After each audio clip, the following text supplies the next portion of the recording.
condomínios precisam aqui da gente, né, como advogado, para atuar e não encontram profissionais especialistas nesse ramo. Tem muito aventureiro, tá? Eu já vi muitos aventureiros, né, cometendo gafes aí, mas a gente está aqui para compartilhar conhecimento para que você, nobre colega, que queira atuar nesse segmento, possa estar aderindo aqui a essa força com a gente e somando esforços, beleza?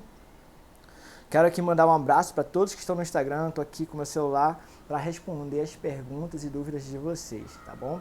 Quem quiser, estamos também ao vivo lá no YouTube, mas vamos seguir aqui no Instagram, tá bom? Então vamos lá, voltando, contando um pouco da minha história. Eu comecei a advocacia em 2013, quando terminei a faculdade já com a OAB. Como eu já trabalhava no segmento imobiliário, atuava como assistente de corretor, eu já pude perceber ali uma explosão, né, de vários condomínios surgindo e aquilo me chamou bastante atenção. Fui pesquisar ali sobre direito imobiliário, sobre advogados que atuavam nesse segmento e vi que realmente havia já uma deficiência desde aquela época. Então eu resolvi sair da faculdade e atuar nesse tipo de ramo do direito. Procurei fazer uma especialização em direito imobiliário, fiz essa especialização e lá eu pude conhecer a área do direito condominial. Só uma dúvida aqui, pra gente fazer uma pausa na live aqui. Vocês estão me ouvindo direitinho? Dá um feedback aí pra mim. E aí, Brenda Caroline, tudo bem? Paulo Alberto. Fala, Thaísa. Beleza? Se tiver tudo ok com o áudio, me manda um oi aí. Tô aqui com vocês aqui no Instagram. Marta, tudo bem, Marta? Elias. Pauline, tudo bem com você? Lopes Carlas. Sejam todos bem-vindos à live, viu? Bom, vamos seguindo, tá? Gabriel, tá tudo ok aí? O áudio?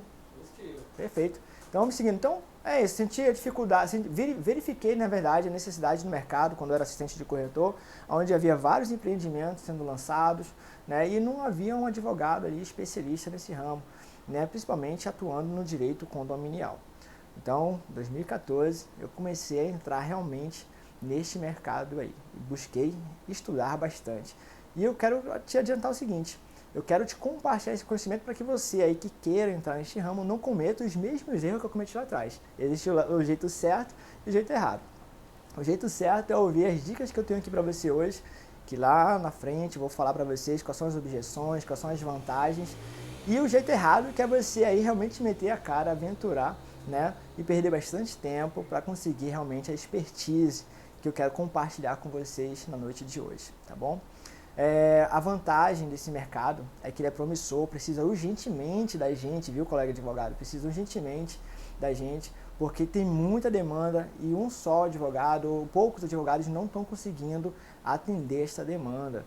Eu pude já realizar alguns sonhos, adquirir minha casa, adquirir alguns veículos que eu sempre tive vontade, saltar de paraquedas, para quem me conhece, sabe que eu sou paraquedista aí, né?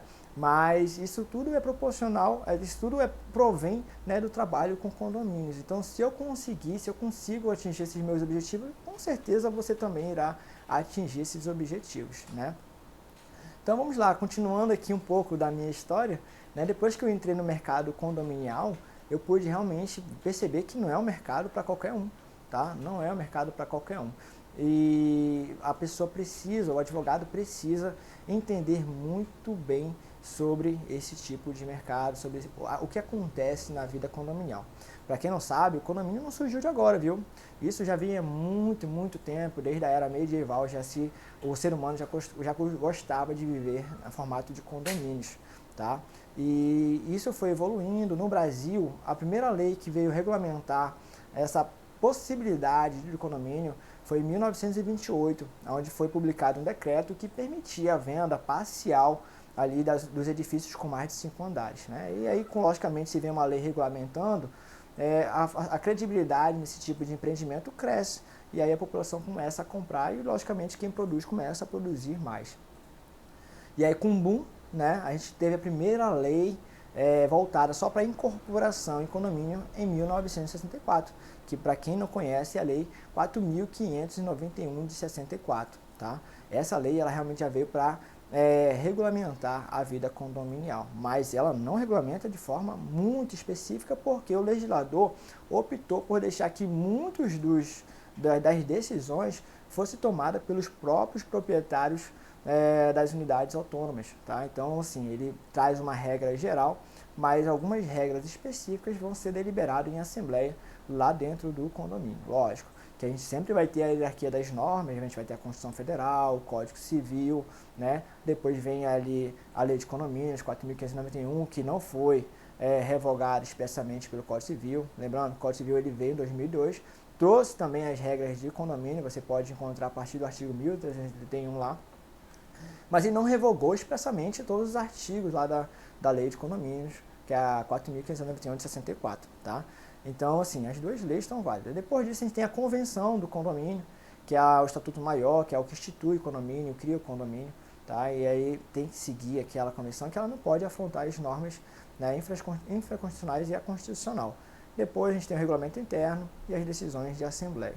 Então, veja, um leque de normas, um leque de regulamentos, né, que a gente tem que observar antes de entrar nessa esfera, nesse segmento de atuação. E isso aí tem que ficar muito, muito mesmo na massa do sangue. Você tem que saber detalhes de cada regulamento, cada norma, cada lei que se aplica a condomínios, porque exige muito de você. A cada dia, pelo fato de a lei ela não ser uma lei que atinge, que regulamenta de forma muito específica, ela exige muito que o advogado ele faça a subsunção da norma, ou seja, a hermenêutica, ou então ele tente aplicar, ele tente realmente adaptar uma situação para que ele tome uma decisão assertiva. A gente vai falar mais um pouco lá na frente sobre isso, quando a gente se tratar do perfil do profissional, beleza? Grande Tyson, um abraço para você aí, tá? Temos aí o Edneuda, obrigado por ter vindo. Cláudio Viana, grande abraço. Nadson, grande abraço, beleza? Jaque Estética, Aline Rocha, grande abraço para vocês aí, tá bom? Todos que estão entrando aí no Instagram, um grande abraço. Vamos lá seguindo. E em relação ao mercado condominial, eu sempre falo que condomínio ele é um subsistema, ou então uma subcidade, onde ele gera várias necessidades e várias demandas.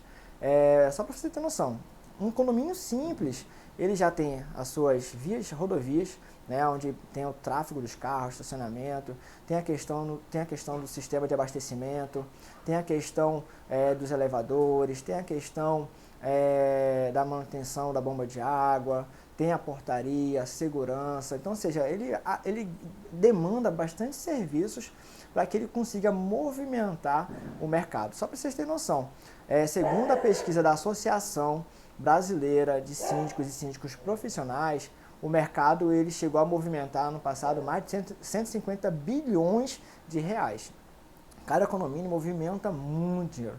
Mas, eles movimentam com fins lucrativos? Não. Primeira regra é que condomínio ele não tem fins lucrativos, tá bom? Não tem. Então, tudo que é arrecadado no condomínio é só para pagar essas demandas, essas despesas, tá? Então, por exemplo, o condomínio ele tem despesa de portaria, de administração, contabilidade, jurídico, segurança, câmara de segurança, né? Ele tem demanda de manutenção predial e todas essas demandas eles têm que contratar prestadores de serviço e aí através da cota, do rateio, é que eles vão pagar esses prestadores de serviço. Então a gente já tem aqui uma primeira vantagem de se advogar para os condomínios, que é o quê?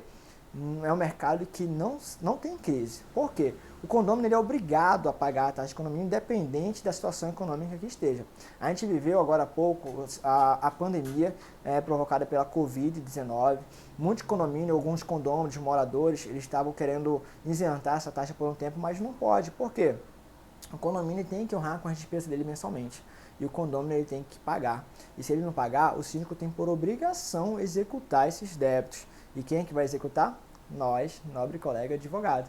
Tá? Nós é que vamos executar, fazer essa cobrança, é uma atividade privativa da advocacia. Existem algumas administradoras, existem algumas empresas que fazem serviço de cobrança, mas isso não pode. Tá? Existe uma resolução da própria OAB que fala que o serviço de cobrança é privativo do advogado. Então a gente tem o primeiro segmento da advocacia condominial, que é trabalhar só com cobranças de débitos condominiais. E já adianto logo, existem muitos débitos que você pode cobrar aí onde você mora, na sua cidade, tá bom? Continuando, se o condomínio ele não pagar o débito dele, a outra vantagem maravilhosa de cobrança de condomínio, não vou nem dizer maravilhosa, que eu vou criar uma empatia pelo condomínio também, né? É que a questão que o débito, se ele não pagar, o próprio imóvel vai servir como garantia. Então você acha que o condomínio não vai ter interesse de pagar o débito dele? Com certeza vai, porque ele não vai querer perder o imóvel por uma dívida de 2.000, 3.000, 4.000 reais.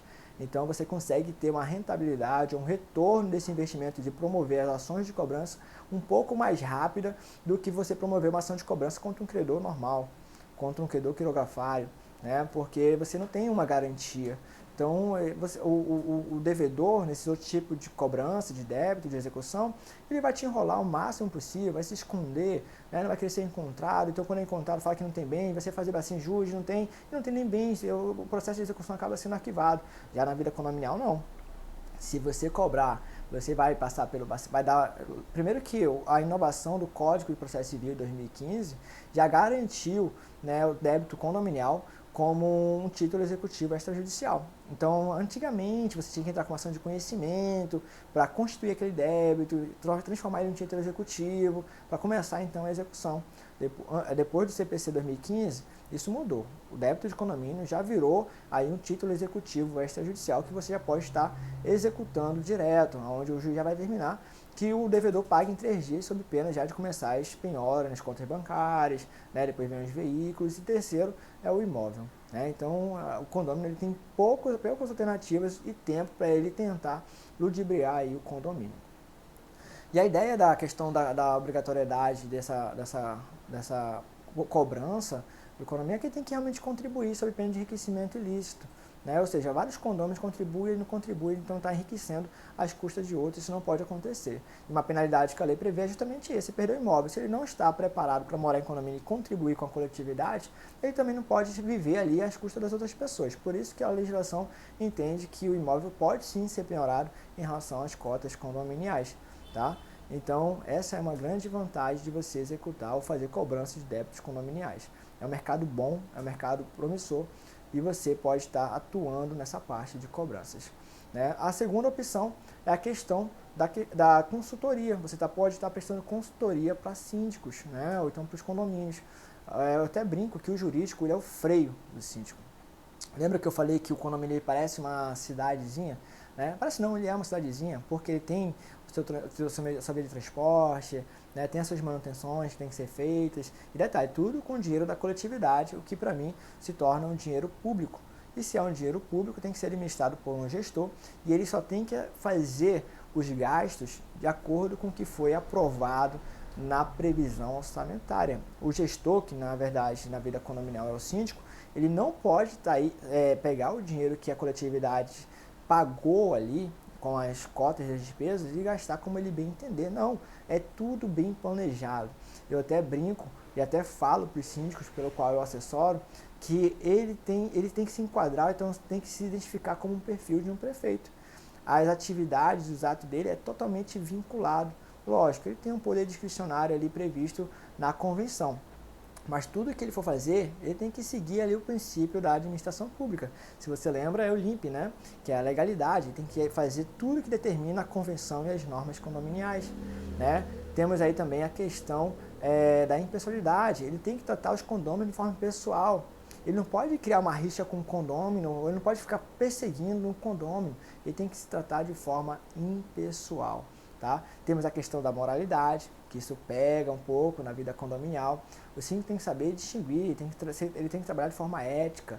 Tá? Então, aí, tem o nosso trabalho de advogado, consultor, orientar o síndico sempre que ele estiver fugindo, né, dessa moralidade. Quer contratar uma empresa de um amigo, opa, síndico não pode. Tá? Por que você não faz uma licitação, contrata a empresa e os condôminos decidem? Então, compete a nós, advogados, prestar esse tipo de consultoria, tá bom? Depois temos a questão da publicidade. É um negócio que pega também bastante condomínios. Alguns nobres síndicos, eles gostam muito de tomar decisões isoladas, eles não querem estar divulgando isso para a coletividade quando ele está trabalhando, ele está usando o dinheiro da coletividade. Então, ele tem que sim publicar todos os atos dele, deixar público todos os atos dele, o que ele fez, o que ele deixou de fazer, com o que ele gastou, tá? Só que alguns síndicos não gostam, mas tem que ser feito isso e compete a nós orientarmos, tá bom? Então, assim, passando uma breve explanação sobre a questão da administração do síndico, compete a nós ser o freio dele, né? Porque assim, ó, nos condomínios, os síndicos, eles não estão preparados para ser síndico. Eles são um morador comum, né? É um engenheiro, é um administrador, é um contador, é um profissional da informática. Então eles não conhecem as leis. Quem conhece as leis somos nós, operadores do direito. Então compete a gente a ensinar eles, a orientar e frear quando houver um excesso, tá? Até brinco que quando você quer conhecer uma pessoa, dá um poder a ela que você vai saber quem realmente é. E, ó, a função de síndico movimenta muito essa questão da ambição do ser humano. Existe confusão. Eu mesmo já fui nomeado como interventor judicial para resolver um problema de eleição de um condomínio, onde existia uma briga muito acalorada, tá? E lá eles não conseguiam eleger o síndico porque era muita confusão, muita briga. E foi parar na justiça, e aí a justiça me nomeou como interventor para resolver esse problema. Então estamos aqui na terceira oportunidade de advogar para condomínio, que é ser perito judicial. Você pode ali estar atuando como auxiliar da justiça para intervir nos condomínios. Mas para isso você precisa estar bem firme, né, e conhecer bem as normas da vida condominial, tá bom?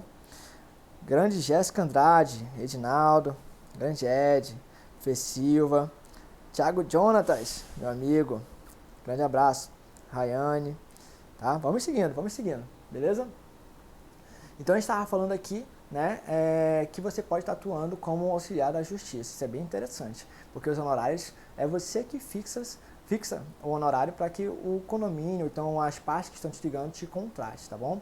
Ali, ó, só para você já pegar um ganchozinho de como é ser auxiliar da justiça. A média aí varia de 4 a 12 mil, dependendo do tipo de serviço que você vai fazer ou vai atuar, tá bom? E, inclusive, se o condomínio não conseguir ter um gestor, o síndico pode te nomear como síndico judicial. Aí você vai estipular seus honorários, que já começa a variar nesse valor que eu falei para vocês. Ficou interessante, não ficou? Pois é, então advogar para condomínio até agora está valendo muito tempo, muita pena, na verdade, tá bom? Continuando, além da questão de auxiliar da justiça, tá? Você pode também estar aí ajudando os condomínios em algumas outras tipos de atividades, tá? Por exemplo, você pode estar alterando o regulamento interno deles, ajudando a alterar a convenção. Só para você ter noção, para se alterar a convenção condominial, se exige 2/3 dos condôminos, tá? 2/3 dos condôminos é muita coisa e praticamente todo condomínio acha que é impossível conseguir esse tipo de alteração, porque nem todo mundo participa de assembleia. Não sei se você mora em condomínio aí, mas se você já foi para uma assembleia, já percebeu que tem poucas pessoas que participam. Em um condomínio de 100 pessoas, 20 pessoas participam, 15 pessoas participam. Pela minha expertise nesses 8 anos, advogando para condomínio, uma média que eu sempre percebi que participa das assembleias é de 10 a 20% do total dos condôminos. Então, como é que você consegue 2/3 dos condôminos para assinar uma alteração de convenção? Então, você é advogado, né, que quer aprender como fazer isso, eu posso te ensinar numa outra live, tá? Porque isso aqui já é um pouquinho mais complexo, mas também não é um bicho de 7 cabeças, tá bom? Então você pode estar aí ajudando nesse tipo de trabalho, tá? O regulamento interno ele é muito mais simples de alterar, basta o quórum que está na Assembleia, tá? Com maioria simples, eu tenho que verificar o quórum específico na convenção de cada condomínio, beleza? Então você pode estar fazendo alguns outros serviços desses também. Tem condomínio que não quer ter um gasto com jurídico mensal, mas ele quer ter um contrato com um jurídico por ato. Então você pode estar cobrando por ato, conforme a tabela da OAB da sua cidade, aí, da sua seccional, tá bom?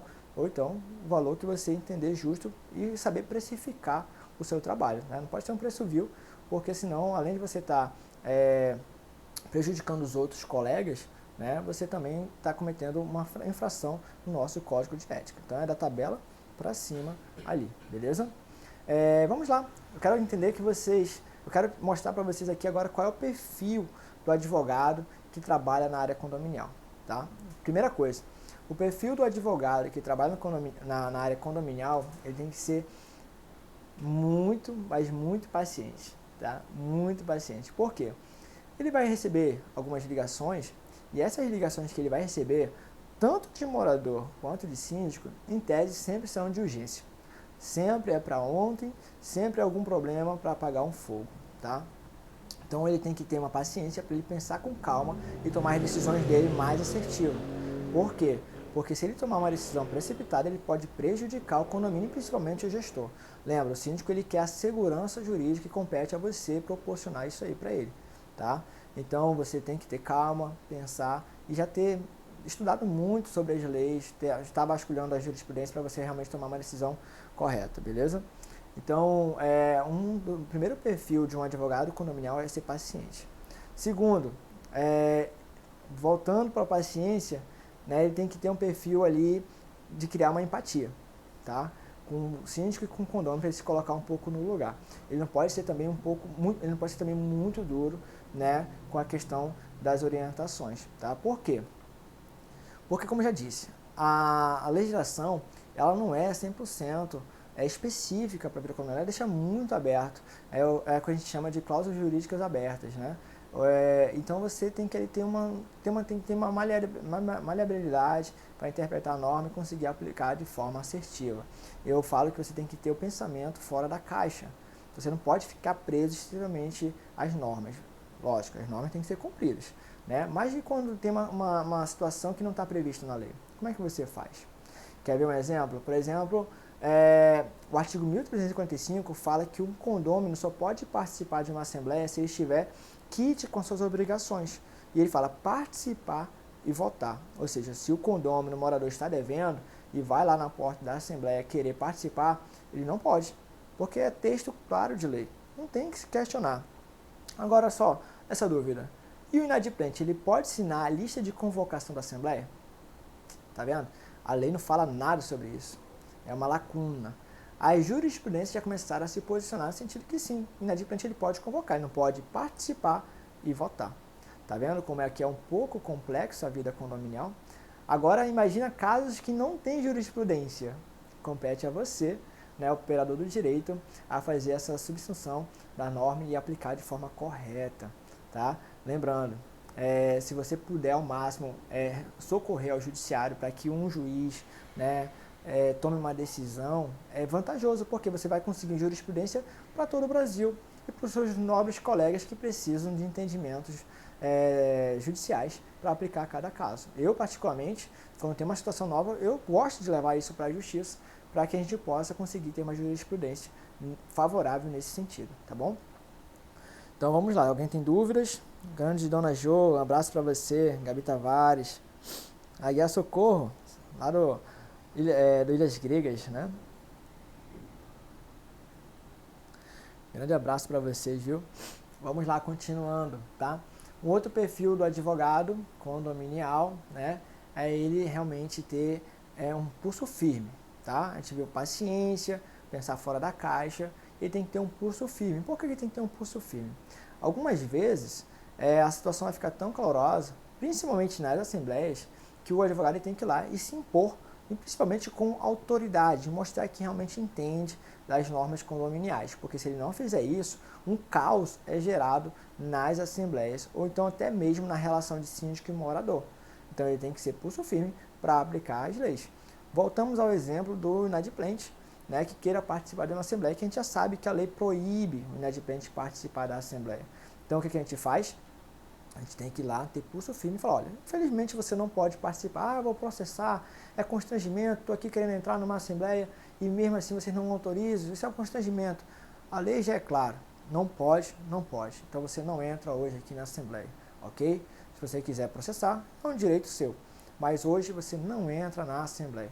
Tá? E aí ele vai sair resmungando, vai querer processar condomínio, ele não vai conseguir obter êxito. Já existe mais do que pacificado o entendimento jurisprudencial que não caracteriza dano moral se o próprio condômino é que está indo lá, sabendo já que existe um artigo da lei que proíbe ele de estar lá. Então, se ele provocou aquele constrangimento, o condomínio não tem que indenizar. Isso é interessante, né? Então, você tem que ficar ciente dos deveres, das obrigações do condomínio para realmente se impor como autoridade. Porque se você fica calado só assistindo aquela confusão, outros condôminos começam a apoiar aquele tumulto e depois vira um caos generalizado. E é uma coisa que você, como profissional, não quer, porque você coloca o seu trabalho em xeque e você tem que ter autoridade no assunto, beleza? Alguma dúvida por enquanto? O grande Evelyn está assistindo aí a gente bravamente, né? Isso aí. Beleza, pessoal? Vamos lá, continuando. Agora vamos trabalhar um pouco sobre as objeções, né? Você conseguiu um contrato, um condomínio, então você está fazendo só as cobranças ali daquele condomínio. Aí você quer saber, é muita dor de cabeça trabalhar com condomínio? A minha resposta para vocês é o seguinte, depende. Depende da forma que você trabalha. Se você colocar ali um valor que compensa essa suposta dor de cabeça que você vai ter, é interessante. Outra coisa é o seguinte, você atuar de forma a já prevenir todos os problemas. Assim, a consultoria do síndico, em relação a você, de estar te ligando, para tirar dúvidas, não vai ser tão demandado. Né? Você vai conseguir ter um controle melhor, ele vai te ligar ali 1 ou 2 vezes, 3 vezes no mês, e não todos os dias. Mas se você deixa muito aberto, não dá orientação, não dá um norte para ele, não dá instruções para ele, não faz um trabalho de prevenção, né? Você vai ter um pouco mais de dificuldade, com certeza, tá? A ideia é que sempre você oriente o síndico a fazer um curso para ele se aperfeiçoar. Como a gente falou um pouco mais cedo na live, o síndico, quando ele assume a função lá no condomínio dele, não necessariamente ele sabe de toda a legislação da vida condominial, ele é leigo, ele não sabe, para ele acha que é administrar uma empresa. Eu já falei aqui que o condomínio ele não é uma empresa porque ele não tem fim lucrativo. Ele se enquadra mais como um ente público, onde todos os atos do síndico é vinculado, tá? Então, você tem que orientar ele a procurar esse conhecimento. Já vi muitos síndicos ser destituídos do cargo por achar que não, é uma empresa, eu faço o que eu quero, dou desconto numa arrecadação de cobrança. Outro ponto, não pode. Tá? Não pode. A lei, é claro, ele tem que cumprir a convenção. Se a convenção manda ele cobrar ajuda, ele tem que cobrar. Ele não pode agir dessa maneira. Ele às vezes trata o condomínio como empresa. Ah, vou liberar aqui o salão de festa para fazer comício, show. Não pode. Tá? Se tem uma norma condominial, tem que cumprir. Então, o nosso papel ali, né, tá fazendo essa questão da orientação aí. E se você orienta bem, você não tem tanta demanda de ligação. E aí você consegue trabalhar melhor na parte da cobrança do condomínio. Você tem mais livre para se dedicar melhor àquele condomínio. Então começa a ficar vantajoso, tá bom? Só vai ter problema se realmente você deixar muito à vontade ali a questão da vida condominial, tá? No máximo que você puder orientar, ligar, saber como é que está o condomínio, é interessante, tá bom? Vamos lá. Qual é uma das objeções que me perguntaram antes de começar a live? Qual é o tipo de estrutura que você, advogado, deve ter para começar a trabalhar com condomínios? Tem que ter um call center para fazer a ligação das cobranças? Tem que ter uma estrutura grande? Olha, se você está começando agora, não há uma necessidade tão grande. Tá? Até porque possivelmente você não vai começar com vários condomínios, né? Vai começar ali de pouquinho em pouquinho, ganhando espaço no mercado. Então você, como advogado e mais um assistente, consegue trabalhar com condomínio, tá? Bota ali o assistente para te ajudar na questão das cobranças, enquanto você trabalha nas petições, para ajuizar, tá bom?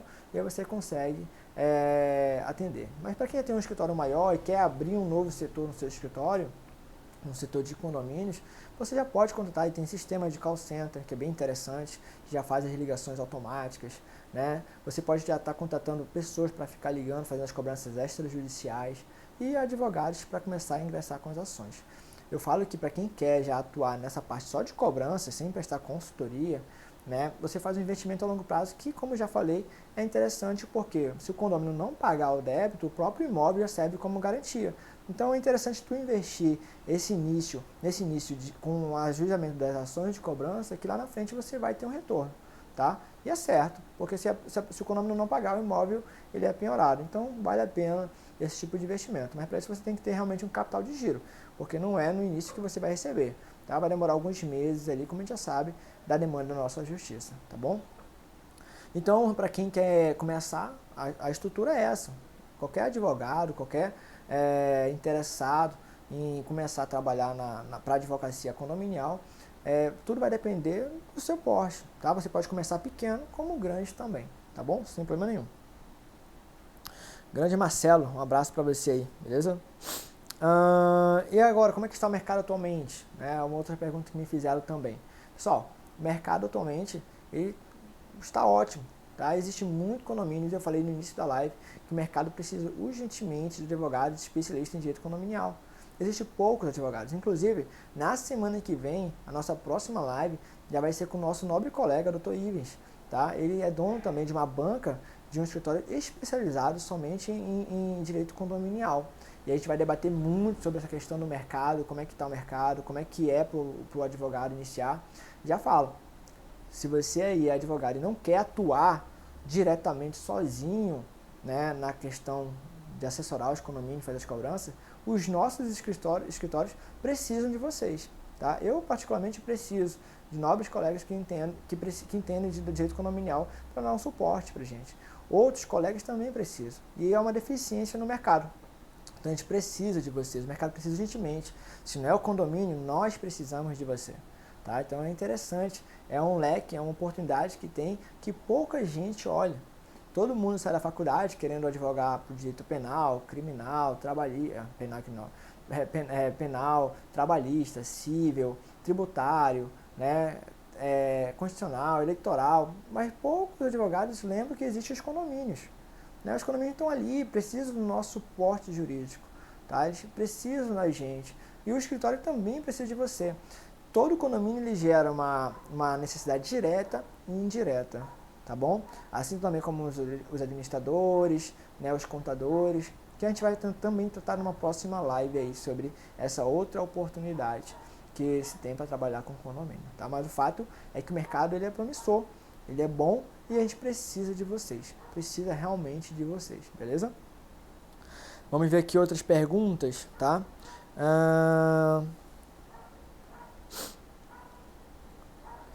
Se é muito complexo, né, trabalhar na questão condominial. Não é complexo, você só precisa entender realmente das normas e da lei condominial. Se você entender, você vai conseguir tirar de letra. Lembra que eu falei agora há pouco, né, sobre a questão de você conseguir pensar fora da caixa, porque as leis condominiais nem sempre vão te dar já a resposta para a solução do problema. Você tem que entender como aplicar em determinado caso. Já dei um exemplo aqui da inadimplência, mas tem vários e vários outros exemplos. O que não está proibido no regulamento interno é permitido, então você tem que fazer uma adaptação do regulamento interno. Quer ver um outro problema que surgiu bastante para os condomínios foi na época da pandemia, do Covid-19, onde existiam leis municipais que determinavam a obrigatoriedade da utilização da máscara e dentro do condomínio alguns condomínios não queriam utilizar. O regulamento interno não estava previsto, acredito que em nenhum condomínio estava previsto no regulamento interno a multa para condomínio que andasse sem máscara numa pandemia. Não tinha essa previsão. Como é que os advogados, né, começaram a ter que solucionar esses problemas? Fazer uma analogia, uma substituição. Existe um artigo no Código Civil, em relação a condomínios, que fala sobre os direitos e os deveres dos condôminos. E um deles, né, é não comprometer a segurança da coletividade. Então, tu consegue aplicar uma advertência, uma penalidade nesse sentido, porque a convenção ela é um pouco uma cópia, o regulamento interno ele é um pouco uma cópia do Código Civil. Então, se ele consegue fazer essa cópia desse artigo, você consegue penalizar nesse sentido. Então, veja, não havia uma proibição expressa, né, então uma penalidade expressa para quem andasse sem máscara. Então, você tem que fazer uma adaptação para poder você enquadrar aquela situação. E assim acontece em várias outras situações do condomínio. É cada surpresa que você vai receber que vai te testar o teu conhecimento. Tá? Então você tem que ter ali realmente uma mente muito aberta para conseguir resolver cada caso. Tá? Você vai ser colocado em xeque sempre. Então é complexo? Não, não é complexo. Tá bom? Só basta realmente você conhecer das normas condominiais e ter essa flexibilidade de entender. Tá bom? Grande Henrique Castro, né? Avante condominial, tamo junto. Deve ser com certeza um nobre colega que atua também no direito condominial. Grande abraço para você. Obrigado por estar nessa sexta-feira aqui com a gente, viu? Pessoal, já estamos aí com 35 minutos. Eu acredito que eu abordei um pouco se é vantajoso ou não. Eu posso concluir para vocês. Advogar para condomínios é vantajoso sim. Vai requerer muito conhecimento de você, mas isso é ótimo. Porque quem é que não gosta de evoluir? Né? Como eu te falei, consegui atingir vários objetivos de vida. Né? Como no início da live eu informei para vocês, né? Consegui minha casa, consegui meu hobby, que é minha moto esportiva, saltar de paraquedas. Então eu acredito que você também possa conseguir e a gente precisa de você. Realmente precisamos de você, nobre colega advogado, para atuar como advocacia condominial. Tá? Então é muito vantajoso trabalhar, né, com condomínio. Ó, tá aprovado. Espero que vocês tenham gostado da live de hoje. Na live da semana que vem, como eu já disse, vamos estar com o nosso colega, nobre colega, o Dr. Ivens, né, que é dono de uma banca de direito condominial, tá bom? Então, é isso. Se vocês não têm mais dúvidas, ou se tiverem dúvida, pode perguntar aqui para mim. que eu vou responder para vocês. Ah, é da Anacom. Ah, eu sou da Anacom também, que olha aí, nobre colega, que você está assistindo a gente aí, tá? Existe uma associação nacional do advogado condominial, onde a gente está dando suporte um para o outro, para que a gente possa conseguir resolver esses dilemas do dia a dia, tá bom? E você está convidado aí a participar dessa nossa associação. Juntos somos mais fortes, beleza? Temos mais alguma dúvida, mais alguma pergunta? Pode perguntar aí. Estou aqui para ajudar você que está assistindo essa live, beleza?